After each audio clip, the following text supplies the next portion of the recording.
Friends, ఇప్పుడు మనం ఈ వీడియోలో ప్రపంచంలో ఉన్న వింత విచిత్రమైన అరుదైన ఆహారాలను చూద్దాం. వాటిని చూడగానే కొన్ని ఆశ్చర్యకరంగా వింతగా ఉంటే మరికొన్ని అసహ్యకరంగా ఉంటుంది. ఈ వీడియో నిజంగా చాలా ఇంట్రెస్టింగ్ గా ఉంటుంది. వీడియోని ఎక్కడ స్కిప్ చేయకుండా లాస్ట్ వరకు చూడండి. అండ్ ఈ వీడియోకి ఒక లైక్ చేసి మీ ఫ్రెండ్స్ కు తప్పకుండా షేర్ చేయండి. Polar bear. మనం మొదట చూడబోయేది పోలార్ బేర్. ప్రపంచవ్యాప్తంగా ఇప్పుడు కేవలం 20,000 నుంచి 25,000 పోలార్ బేర్స్ మాత్రమే మిగిలి ఉన్నాయి. ఈ కారణంగానే ప్రపంచంలోని అన్ని దేశాల్లోనూ ఈ ఎలుగుబంట్లను వేటాడడం, వండుకుని తినడం నిషేధించారు. కానీ ఐస్లాండ్ కు చెందిన గ్రీన్లాండ్ లో మాత్రం ఈ ఎలుగుబంట్లను వేటాడి తినడానికి అనుమతి ఇచ్చారు. ఎందుకంటే గ్రీన్లాండ్ పూర్తిగా ఒక మంచు ప్రాంతం. ఇక్కడి తీవ్రమైన చలికి మనం సాధారణంగా తినే గొర్రెలు, కోళ్ల వంటి ఏ జంతువులు కూడా అక్కడ జీవించలేవు. దీనివల్ల అక్కడ నివసించే ప్రజలు పోలార్ బేర్స్ లనే వేటాడి ఆహారంగా తీసుకుంటారు. పోలార్ బేర్స్ మాత్రమే కాకుండా పెంగ్విన్లను, సముద్రపు సీల్స్ వంటి గ్రీన్లాండ్ లో ఉండే ఏ జీవరాశులను చంపి తినడానికైనా వారికి అనుమతి ఉంది. అందుకే వారికి దొరికిన అన్ని అరుదైన జీవులను వారు సులభంగా ఇంట్లోనే వండుకుని తినేస్తూ ఉంటారు. తిమింగలం, వేల్. అదేవిధంగా ఆర్కిటిక్ అలాస్కా మంచు ప్రాంతంలో నివసించే ప్రజలు తిమింగలాలనే వేటాడి తినేస్తూ ఉంటారు. ఇది వారి సాంప్రదాయ ఆహారం. తరతరాలుగా ఈ ప్రాంత ప్రజలందరూ కలిసి తిమింగలాన్ని పట్టుకుని దాని మాంసాన్ని వండుకుని ఇంట్లో నిల్వ చేసుకుంటారు. బయటకు వెళ్ళలేని తీవ్రమైన చలి కాలంలో ఇంట్లోనే ఉండి వండుకుని తింటారు. మన భారతదేశంతో సహా అనేక దేశాల్లో తిమింగలాలను వేటాడడం లేదా ఆహారంగా తినడంపై నిషేధం ఉంది. కానీ ఇక్కడ నివసించే ప్రజలు మాత్రం తిమింగలాలను తమ రోజు వారి ఆహారంలో భాగంగా తింటూనే ఉన్నారు. ఎలిఫెంట్. తర్వాత ఏనుగు మాంసం. ప్రపంచంలో ఇప్పుడు కేవలం 40,000 నుంచి 50,000 ఏనుగులు మాత్రమే సజీవంగా ఉన్నాయి. ఏనుగులు అంతమైతే అడవులు అంతమవుతాయి. అడవులు అంతమైతే ఈ ప్రపంచమే అంతమవుతుంది. ఈ కారణంగానే మన ఇండియాతో సహా చాలా దేశాల్లో ఏనుగులను వేటాడడంపై నిషేధం విధించారు. కానీ ఇప్పటికీ కెన్యాలోని చొగోరియా అనే పర్వత ప్రాంతంలో నివసించే కొందరు ప్రజలు మాత్రం ఏనుగులను వేటాడి ఆహారంగా తింటున్నారు. ఇది తమ సాంప్రదాయ ఆహారమని చెప్తూ ఉంటారు. ఇప్పటికీ ఆ ప్రజలు ఏనుగులను వేటాడి తింటున్నారు. మంకీ. తర్వాత కోతి. కోతుల నుంచి మానవులు వచ్చారని చెప్తుంటారు. ఇండియాలో కోతులను పెంపుడు జంతువులాగా పెంచాలన్నా కూడా ప్రభుత్వం దగ్గర నుంచి అనుమతి తీసుకోవాలి.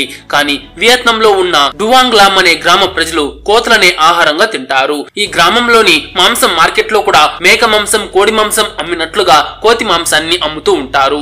అక్కడ నివసించే ప్రజలు చాలా సాధారణంగా కోతి మాంసాన్ని తింటారు. ఎలుగుబంటి, బియర్. తర్వాత ఎలుగుబంటి.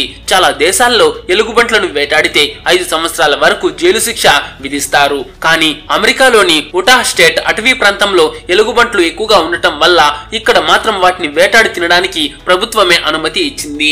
దీనివల్ల ఇక్కడి ప్రజలు తుపాకులను తీసుకువెళ్లి ఎలుగుబంట్లను కాల్చి వేటాడి తింటారు. ఈ ఎలుగుబంటి చర్మాన్ని, తలను వేటాడినందుకు గుర్తుగా ఇంట్లోనే పెట్టుకుంటారు. ఇక్కడ అనుమతి ఉంది కాబట్టి అమెరికాలోని ఇతర ప్రాంతాల వారు కూడా ఇక్కడికి వచ్చి ఎలుగుబంట్లను వేటాడి తింటూ ఉంటారు. Anaconda and snakes. తర్వాత అనకొండ. మన ఇండియాతో సహా చాలా దేశాల్లో పాములను వేటాడి ఆహారంగా తినడానికి నిషేధం ఉంది.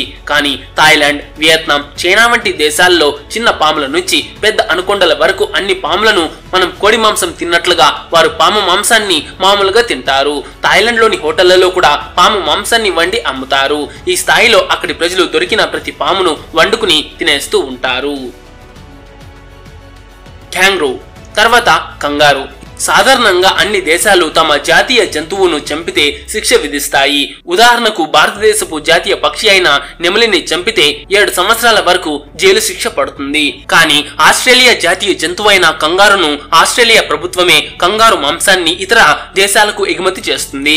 ఆస్ట్రేలియాలోని ప్రజలు కూడా కంగారు మాంసాన్ని ఇష్టంగా తింటారు. అందుకే ఆస్ట్రేలియాలోని సూపర్ మార్కెట్స్ లో కూడా మన దగ్గర కోడి మాంసం ప్యాక్ చేసి అమ్మినట్లుగా కంగారు మాంసాన్ని ప్యాక్ చేసి అమ్మేస్తూ ఉంటారు. ఆస్ట్రేలియాలో కంగారుల సంఖ్య ఎక్కువగా ఉన్నందున ఆస్ట్రేలియా ప్రభుత్వం ఈ మాంసాన్ని చాలా దేశాలకు ఎగుమతి చేస్తుంది. Puffer fish. తర్వాత పఫర్ ఫిష్. ఈ చేపను తినడానికి అమెరికా, ఆస్ట్రేలియా వంటి అనేక దేశాలు నిషేధించాయి. ఎందుకంటే ఈ ఒక్క చేపలో 30 మందిని చంపేంత విషం ఉంటుంది. అందుకే మన భారతీయ సముద్ర ప్రాంతాల్లో ఈ చేప దొరికినా ఎవరూ దీన్ని వండుకుని తినరు. కానీ జపాన్ లో మాత్రం మొదటి నుంచి ఇప్పటి వరకు ఈ పఫర్ ఫిష్ ను తింటూనే ఉన్నారు. దీన్ని వండడం కోసం జపాన్ ప్రభుత్వం ఒక ప్రత్యేక లైసెన్స్ ఇస్తుంది. ఈ చేపను ఎలా కట్ చేయాలి, విషపూరిత భాగాలను తీసివేసి విషం లేని మాంసాన్ని మాత్రం మాత్రమే ఎలా వండాలి అని శిక్షణ ఇచ్చి సర్టిఫికేట్ ఇస్తారు. ఈ చేపను సరిగ్గా వండడం నేర్చుకుని సర్టిఫికేట్ తీసుకున్న వారు మాత్రమే ఈ చేపను వండాలి. ఈ సర్టిఫికేట్ లేని వారు వండితే అది జపాన్ చట్టం ప్రకారం నేరం. Japanese spider crab and stone fish. అదే విధంగా జపాన్ లోని టోక్యోలో ఈ పెద్ద జపనీస్ స్పైడర్ పీతలను వండుకుని తింటారు. ఈ పెద్ద పీతలలో అధికంగా పోషకాలు ఉన్నాయని చెప్పి జపాన్ ప్రజలు ఎక్కువ ధర చెల్లించి వీటిని కొనుక్కుని తింటారు. తర్వాత స్టోన్ ఫిష్. ఈ చేపను జపాన్, తైవాన్, థాయిలాండ్ వంటి దేశాల్లో ప్రజలు చాలా ఇష్టంగా తింటారు. కానీ ఈ చేప ముళ్ళులో టెట్రోడోటాక్సిన్ అనే విషం ఉంటుంది. ఈ విషం మన శరీరంలోకి వెళ్తే మన ప్రాణాలకే ప్రమాదం రావచ్చు. దీనివల్ల ఈ చేపను వండేటప్పుడు ముళ్ళులంతా తీసివేసి కేవలం దాన్ని మాంసాన్ని మాత్రమే వండి తినాలి.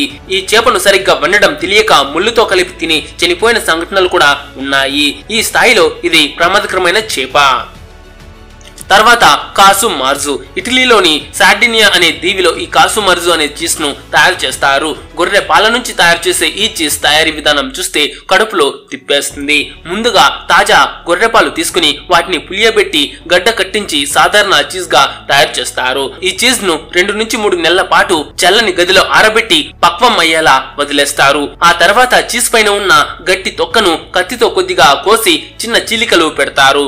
ఆ చీజ్ ను బయట గాలిలో లేదా గదిలో ఓపెన్ గా పెడతారు. అప్పుడు చీజ్ ఫ్లై అనే ఈగలు వచ్చి ఆ చీలికల్లో వేలాది గుడ్లు పెడతాయి. ఆ గుడ్లు పొదిగి చిన్న చిన్న పురుగులు పుడతాయి.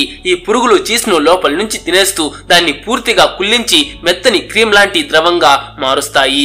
చివరికి ఆ పురుగులు ఇంకా జీవంతో గెంతులు వేస్తూ కదులుతూ ఉండగానే ఆ చీజ్ ను ముక్కలుగా కోసి నేరుగా తినేస్తూ ఉంటారు. కానీ ఈ చీజ్ ను వండకుండా తినడం మన ఆరోగ్యానికి చాలా ప్రమాదం. ఈ ద్వీపంలో నివసించే ప్రజలు ఇప్పటికీ ఈ చీజ్ ను వండకుండా తినేస్తున్నారు. దీనిని సరిగ్గా వండకుండా తింటే ఈ పురుగులు శరీరంలోకి వెళ్లి 6 అంగుళాల వరకు పెరిగి కడుపు నొప్పి వంటి చాలా సమస్యలను కలిగిస్తాయి. దీని కారణంగానే ఈ చీజ్ ను అమ్మకూడదని, తినకూడదని చాలా దేశాల్లో బ్యాన్ విధించారు. Head cheese. తర్వాత హెడ్ చీజ్. చైనా, థాయిలాండ్ లోని ప్రజలు పంది మాంసాన్ని చాలా ఇష్టపడతారు. పంది తల నుంచి తయారు చేసేదే ఈ హెడ్ చీజ్. పంది తలను నీళ్ళలో బాగా ఉడికించి మాంసం, చర్మం, నాలుక, చెవులు అన్ని ఎముకల నుంచి వేరు చేసి చిన్న చిన్న ముక్కలు చేస్తారు. ఉప్పు, మిరియాలు, వెల్లుల్లి వేసి ఉడికించిన జెల్లీ లాంటి స్టాక్ లో కలుపుతారు. ఇక మోల్డ్ లో పోసి ఫ్రిడ్జ్ లో పెట్టి గడ్డ కట్టించి స్లైసెస్ చేసుకుని తినేస్తూ ఉంటారు. దీన్ని కూడా సరిగ్గా వండకుండా తింటే వాంతులు, తల తిరగడం వంటి చాలా సమస్యలు వస్తాయి. హ్యాగిస్. ఇదే హ్యాగిస్. ఈ ఆహారం స్కాట్లాండ్ యొక్క సాంప్రదాయ వంటకం.